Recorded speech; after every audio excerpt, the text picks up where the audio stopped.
नमस्कार, स्वागत है आप सभी का देवभूमि समाचार में। मैं आपके साथ निकिता कश्यप। बुलेटिन की शुरुआत करते हैं। देर शाम मुख्यमंत्री पुष्कर सिंह धामी ने खटीमा में स्थित अपने आवास पर क्षेत्रवासियों से मुलाकात की और जहां उनकी समस्याओं को सुना, तो वहीं इस दौरान उन्होंने जन समस्याओं के समाधान के लिए संबंधित अधिकारियों को आवश्यक दिशा निर्देश दिए हैं ताकि त्वरित और प्रभावी कार्रवाई सुनिश्चित की जा सके। आपको बताते चले कि क्षेत्रवासियों ने अपनी विभिन्न समस्याओं को साझा किया और जिसमें पानी, बिजली और सड़कें प्रमुख रही और इसके बाद उन्होंने सभी को होली के पावन पर्व की हार्दिक शुभकामनाएं भी दी।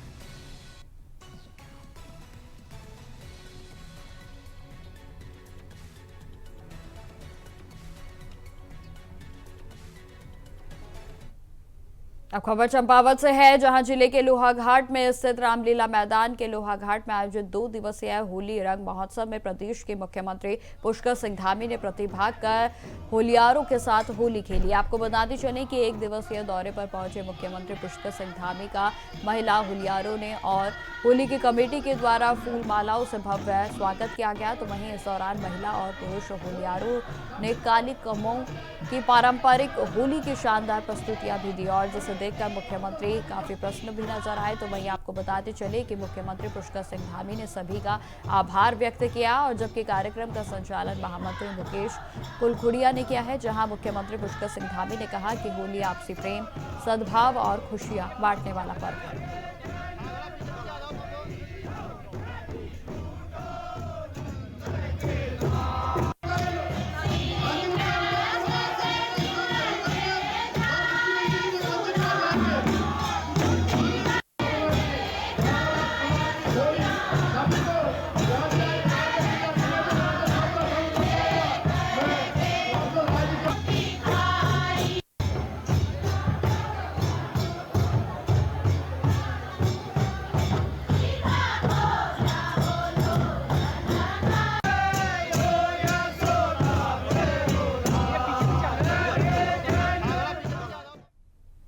खबरों में आगे बढ़ते हैं। आगामी 8 मार्च को अंतर्राष्ट्रीय महिला दिवस मनाया जाएगा और जबकि प्रदेश बीजेपी महिला मोर्चा ने इसे 9 मार्च से 15 मार्च तक महिला दिवस सप्ताह के रूप में बनाने की जानकारी साझा की है। आपको बताते चले कि बीजेपी महिला मोर्चा के अध्यक्षा ने यह जानकारी दी है कि इस सप्ताह के दौरान हर विधानसभा में सम्मेलन को आयोजित किया जाएगा और जिसमें कि SHG वर्कर्स, तो वहीं आशा, आंगनबाड़ी कार्यकर्ताओं, खेल, शिक्षा और स्वास्थ्य से जुड़ी महिलाएं भी शामिल होंगी।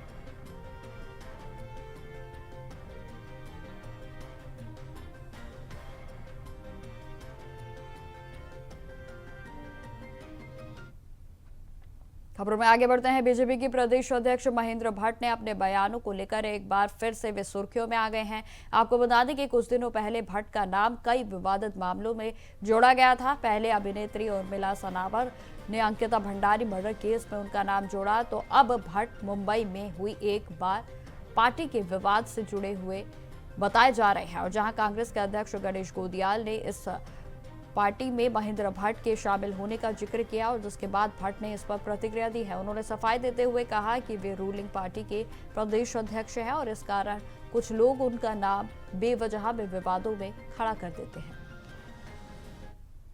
का विधायक क्यों जाए? मैं रूलिंग पार्टी का अध्यक्ष हूँ और मेरी छवि पर अनेकों प्रकार प्रश्न करने का प्रयास कुछ लोगों द्वारा किया जाता है। जनता जानती है, मैंने हमेशा सत्य के साथ चीजों को आगे बढ़ाया है। जिस बात को मैं पहले बोलता हूँ, कुछ दिन बाद लोग बोलते हैं, वही बात दूसरे लोग बोलते हैं, इसलिए वो प्रश्नवाचक चिन्ह रहता है, जिसका मुझे ही लाभ मिलता है। वो झूठी बातें हैं सारी, मतलब बस सीधी बात है। झूठी बातें क्या है? जब मैंने तो दूसरा बयान भी ऐसा सुना मैंने कि उन्होंने चैंपियन ने कहा कि महेंद्र तो वहाँ थे ही नहीं। ऐसे भी लोग हैं, अब थे नहीं थे इसकी सफाई देने की आवश्यकता महसूस नहीं होती है। ये कांग्रेस का अपना कार्यक्रम है, बीजेपी का विधायक क्यों जाएगा? ये अपने आप में हर बुद्धिजीवी व्यक्ति को समझने की आवश्यकता होती है। हाँ, एक बात मैं स्पष्ट करना चाहता हूँ। खबरों में आगे बढ़ते हैं। आगामी 7 मार्च को गृह मंत्री अमित शाह के प्रदेश दौरे से पहले सियासी बयानबाजी अब पूरी तरीके से तेज हो गई है, जहां कांग्रेस के वरिष्ठ नेता हरक सिंह रावत ने कहा कि गृह मंत्री को प्रदेश दौरे के दौरान राज्य की कानून व्यवस्था पर भी जवाब देना चाहिए। उन्होंने संकेत दिया है कि प्रदेश में कानून व्यवस्था की स्थिति पर केंद्र सरकार को स्पष्ट रुख रखना चाहिए। और इस बयान पर पलटवार करते हुए बीजेपी के प्रदेश संगठन महामंत्री कुंदन परिहार का कहना है कि जब भी भारतीय जनता पार्टी का कोई नया कार्य करती है या फिर पार्टी के केंद्रीय नेता प्रदेश के दौरे पर आते हैं, तब कांग्रेस में भय का माहौल बन जाता है। आगे उन्होंने क्या कुछ कहा, आप सुनिए। कांग्रेस की स्थिति आज इस देवभूमि उत्तराखंड में यह हो चुकी है, जब जब भी भारतीय जनता पार्टी कोई नया काम करती है, तब जब भारतीय जनता पार्टी के केंद्रीय नेता इस उत्तराखंड में आते हैं, तब कांग्रेस एक भयभीत स्थिति में दिखती है। कांग्रेस को इस बात का लेकर के भय है कि भारतीय जनता पार्टी जिस प्रकार से लगातार संपूर्ण देश भर में राज्य दर राज्य विजयश्री प्राप्त करते आ रही है, वह पुनः एक बार इस उत्तराखंड में भी कर लेगी।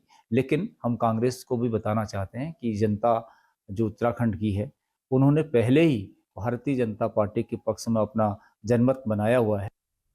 अब खबर पौड़ी से है, जहां जनपद में आयोजित जिला पंचायत की बैठक में क्षेत्र की मूलभूत समस्याएं प्रमुख रूप से छाई रही। जहां आपको बता दें कि बैठक में जल संकट, जंगली जानवरों का बढ़ता आतंक, तो वहीं विद्युत की आपूर्ति की बाधाओं के साथ साथ सड़कों की बदहाल स्थिति जैसे मुद्दों पर जनप्रतिनिधियों ने गंभीर चिंता को व्यक्त किया है। आपको यह भी जानकारी देते चले कि सदस्यों का कहना है कि पिछली बैठक में कई अधिकारी को उपस्थित जो है वो नहीं रहे थे, कई अधिकारी, और जिससे कि उन्हें अपनी समस्या प्रभावी ढंग से रखने का अवसर भी नहीं मिला। और जहां जिला पंचायत अध्यक्ष रचना बुचोला का कहना है कि अधिकांश समस्याओं का समाधान संबंधित अधिकारियों के द्वारा किया जा चुका है।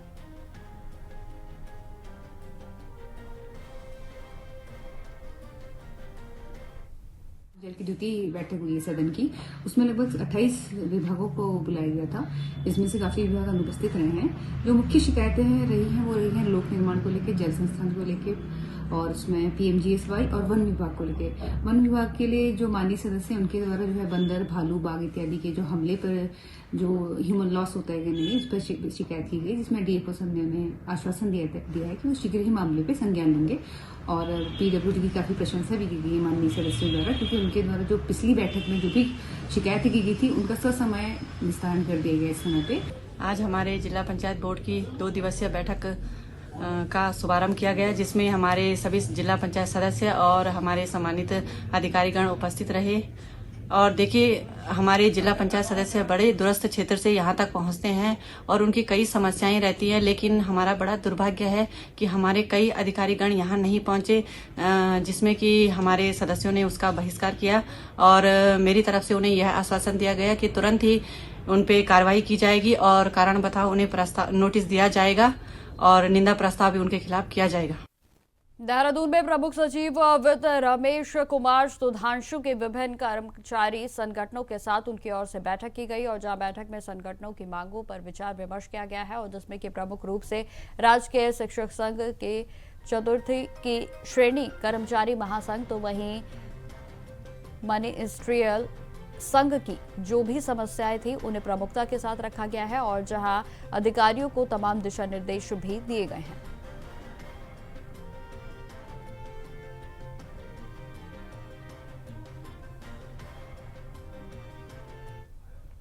खबर देहरादून से है, जहां जनपद में न्यायालय के द्वारा प्रतिबंधित भूमि के अवैध खरीद फरोख्त के गंभीर मामले में जिलाधिकारी सविन बंसल ने कड़ा रुख अपनाया है। आपको बता दें कि उन्होंने क्रेता और विक्रेता दोनों के विरुद्ध थाना शहर कोतवाली में एफआईआर दर्ज करने के आदेशों को जारी कर दिया है, और जहां मामला मोजा आमवाला की उस भूमि से जुड़ा हुआ है जिस पर न्यायालय के द्वारा क्रय और विक्रय पर रोक लगाई गई थी। आरोप है कि फर्जी दस्तावेज तैयार कर प्रतिबंधित भूमि की रजिस्ट्री कराई गई, और जहां प्राथमिक जांच में पाया गया है कि विक्रेता ने भूमि का वास्तविक वितरण छिपाकर उसका पंजीकरण कराया, और जो कि न्यायालय के आदेशों की पूरी तरीके से अवहेलना है।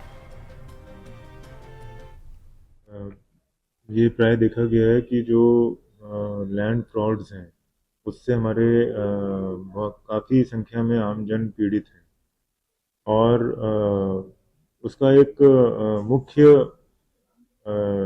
जो कॉज है वो ये रहता है कि जो हम लैंड के ट्रांजेक्शन कर रहे हैं या तो उसके बारे में पूर्ण जानकारी प्राप्त नहीं करते हैं, या उससे संबंधित जो हमारी खतौनियों में या विभिन्न न्यायालयों के कुछ आदेश हैं उनका ठीक से परिशीलन नहीं करते हैं। खबर देहरादून से है, जहां स्थित ग्राम पुरोहित वाला बाणगंगा के जलागम क्षेत्र में जैव विविधता के संरक्षण और प्राकृतिक संसाधनों के उपयोग को बढ़ावा देने के उद्देश्य से international union for conservation of nature का यानी कि IUCN के 11 देशों से आए 17 सदस्य अंतर्राष्ट्रीय प्रतिनिधिमंडल ने भ्रमण कर स्प्रिंग एंड रिवर रिज्यूविनेशन के तहत संचालित कार्यों का अवलोकन किया। और जहां आपको बता दें कि टीम ने वर्षा के जल संचय तो वहीं स्रोत संरक्षण के साथ साथ भूजल के भरण और तमाम चीजों पर उनकी ओर से संरक्षण के लिए व्यापक अभियान को चलाया जा रहा है, और जहां उनकी ओर से तमाम चीजों पर रिसर्च भी की जाएगी।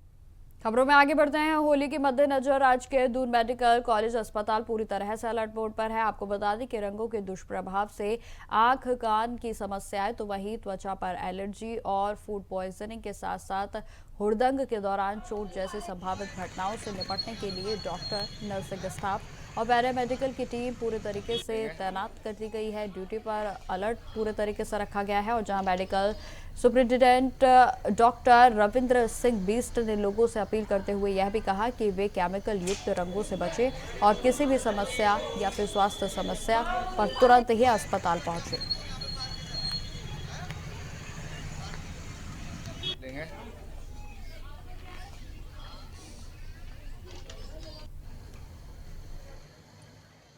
देखिए, होली का एक हमारा मेजर त्यौहार होता है। इसमें बहुत सारी चीज़ों का हमें ध्यान रखना पड़ता है। अस्पताल लेवल पे हमें कुछ 5 मेन बिंदु हैं जिनके ऊपर की हम देख रहे हैं। रंगों के कारण आँखों में दिक्कत हो सकती है। अगर आँख में रंग जाता है तो उसका प्रिकॉशन रखने के लिए हमने एडवाइजरी दे रहे हैं। कान में, नाक में रंग जाने का खतरा रहता है। कान में पानी जाने की वजह से कान पकने का खतरा रहता है। अगर हम सिंथेटिक कलर यूज़ कर रहे हैं तो उसकी वजह से स्किन रिएक्शन होने के चांसेस काफ़ी बढ़ जाते हैं। अमूमन देखा गया है कि इस ड्यूरेशन में रोड ट्रैफिक एक्सीडेंट भी बढ़ जाते हैं, तो ऑर्थोपेडिक डिपार्टमेंट को भी हमने अलर्ट पे रखा है।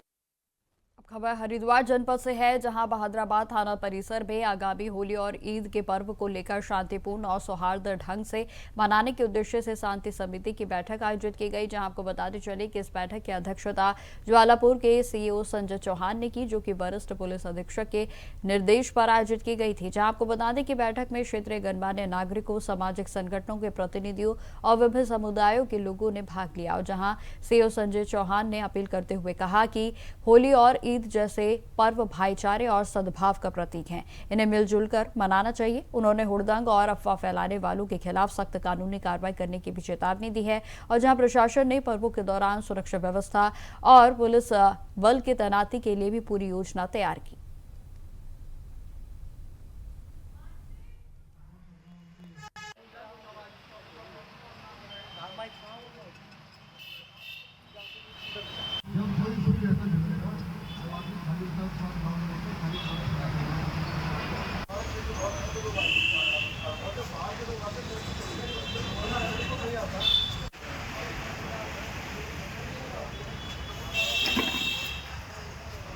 हाँ, देखिए, मैंने अभी शाम को जो हमारा थाना बहादुराबाद है, इसकी हमारी चौकी कस्बा बाजार मेन बाजार में है। यहाँ पे सांप्रदायिक सद्भाव बनाने के लिए मीटिंग हमने रखी थी।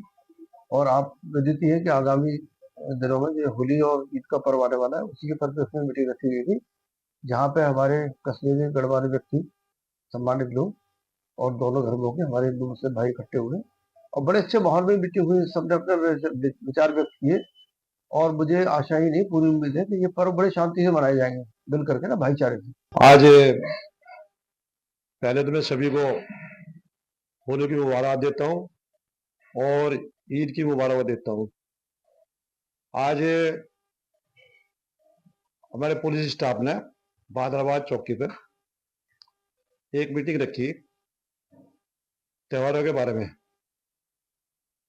भाईचारे के बारे में। उसमें सभी लोग, नेतागण भी थे, प्रधानगण थे और सभी बिरादरी के करीब करीब सभी लोग थे। बुजुर्ग नौजवान साथी काफी थे, कई ग्राम के प्रधान भी थे। आज सभी ने मिलजुल कर ये कहा है कि भाई हमारा उत्तराखंड और हिंदुस्तान की सबसे बड़ी तहजीब जो है आपसी मेल मिलाप है। खबर देहरादून से है, जहां कैबिनेट मंत्री सुबोध उनियाल की अध्यक्षता में रोड की कटिंग के कार्यों की समीक्षा बैठक आयोजित की गई और जहां बैठक में मानकों का उल्लंघन पर कड़ी नाराजगी को जताते हुए मंत्री ने स्पष्ट निर्देश दिए हैं कि शर्तों का ऐलान न करने वाली एजेंसियों के खिलाफ सख्त विधिक कार्रवाई की जाएगी। जहां उन्होंने कहा कि दोषी एजेंसियों पर भारी अर्थदंड भी लगाया जाएगा और जहां आरसी के माध्यम से उसकी वसूली सुनिश्चित की जाएगी। और जहां मंत्री ने अधिकारियों को निर्देशित किया है कि अप्रैल तक सभी निर्माण कार्य पूरे कर लिए जाएं। साथ ही साथ बताते चलें कि प्रत्येक निर्माण स्थल पर जूनियर अभियंता की अनिवार्य उपस्थिति सुनिश्चित करने, उचित बैरिकेडिंग के साथ साथ सुरक्षा मानकों का कड़ाई से पालन करने के भी निर्देश जारी कर दिए गए। उन्होंने कहा कि आमजन की सुरक्षा और यातायात व्यवस्था से किसी भी प्रकार का समझौता बर्दाश्त नहीं किया जाएगा।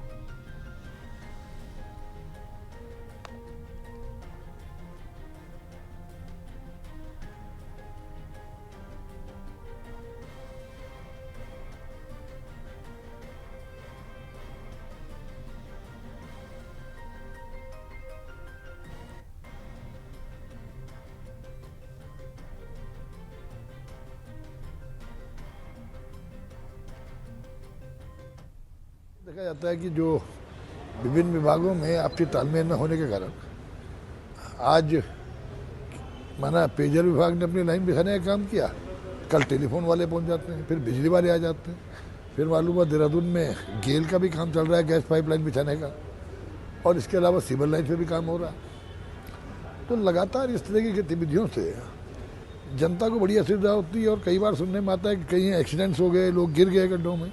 तो ये इंश्योर करने के लिए कि एक तो समयबद्ध तरीके से इनको कटिंग करके उसको प्रॉपर ठीक करके तब आगे बढ़े।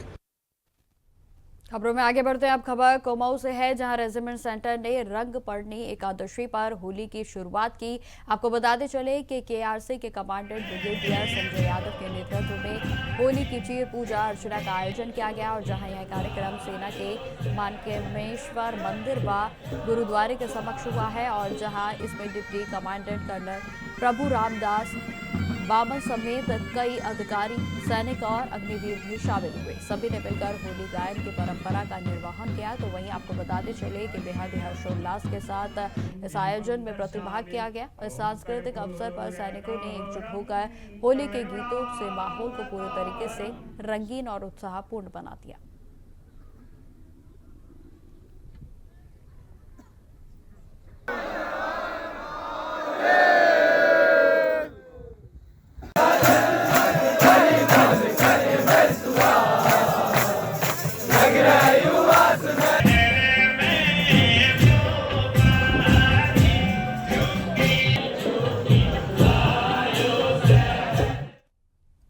खबर देहरादून से है, जहां शासन स्तर पर बड़ा प्रशासनिक बदलाव किया गया है। आपको बताते चले कि power transmission corporation of Uttarakhand के लिमिटेड के प्रबंधन निदेशक पद से पीसी ध्यानी को हटा दिया गया है और जहां उनकी जगह पर अब मेहरबान सिंह बिष्ट को नया एमडी नियुक्त किया गया। आपको बताते चले कि वर्तमान में अपर सचिव ऊर्जा की जिम्मेदारी संभाल रहे मेहरबान सिंह बिष्ट को शासन के अग्रिम आदेशों तक पिटकुल के एमडी का कार्यभार सौंपा गया है और इस प्रशासनिक फेरबदल को ऊर्जा विभाग में एक बेहद ही महत्वपूर्ण बदलाव के रूप में देखा जा रहा है।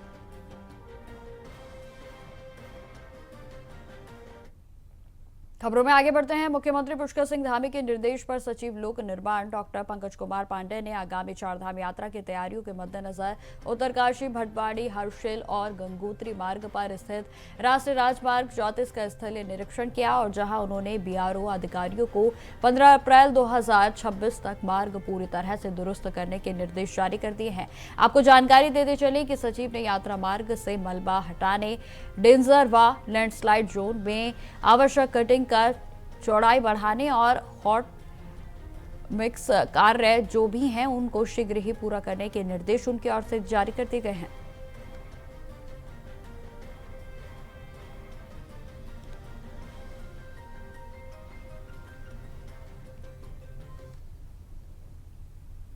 उत्तराखंड के एसटीएफ और देहरादून में पुलिस की संयुक्त रूप से बड़ी कार्रवाई करते हुए सुनील राठी गैंग के सक्रिय सदस्य को गिरफ्तार कर लिया गया है। आपको जानकारी देते चले कि राजपुर क्षेत्र से 2 अवैध तो वहीं 32 बोर पिस्टल और 7 जिंदा कारतूस बरामद किए गए और जिसमें की एक बड़ी वारदात को घटने की जो इसमें आशंका है उसकी जताई जा रही थी और जहां आरोपी संगठित अपराध का अहम हिस्सा भी रह चुका है और कई मामले उसके खिलाफ चल रहे हैं। और जहां आपको बताते चले कि एसटीएफ ने मोबाइल और डिजिटल डाटा खंगालना भी शुरू कर दिया और जहां पूरे नेटवर्क को तोड़ने के लिए ठिकानों पर निगरानी को भी तेज कर दिया गया है।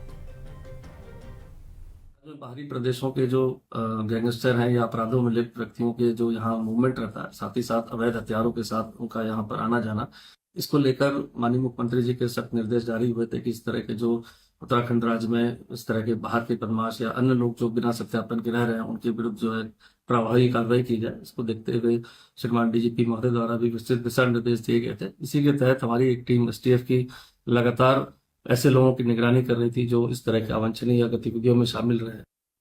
देहरादून में सरकार आपके द्वार कार्यक्रम के तहत सांसद आदर्श ग्राम हरियावाला में बहुउद्देशीय शिविर का आयोजन किया गया और जहां राज्यसभा से सांसद नरेश बंसल ने ग्रामीणों की समस्याओं को सुना। आपको बता दें कि शिविर में विभिन्न विभागों के द्वारा त्वरित सेवाएं प्रदान की गई और जिसमें कि 5 आधार कार्ड अपडेट तो वहीं 7 आयुष्मान कार्ड जारी किए गए और साथ ही साथ 5 लोगों की पेंशन मौके पर ही स्वीकृत की गई है। जहां सांसद का कहना है कि प्रधानमंत्री नरेंद्र मोदी के नेतृत्व में रिफॉर्म, परफॉर्म और ट्रांसफॉर्म के मंत्र के साथ देश विकास की नई दिशा में आगे बढ़ रहा है।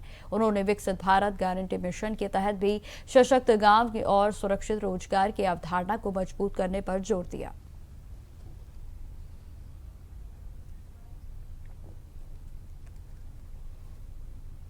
तो फिलहाल मेरे साथ इस बुलेटिन में इतना ही। देश दुनिया की तमाम खबरों की जानकारी के लिए बने रहे हमारे साथ।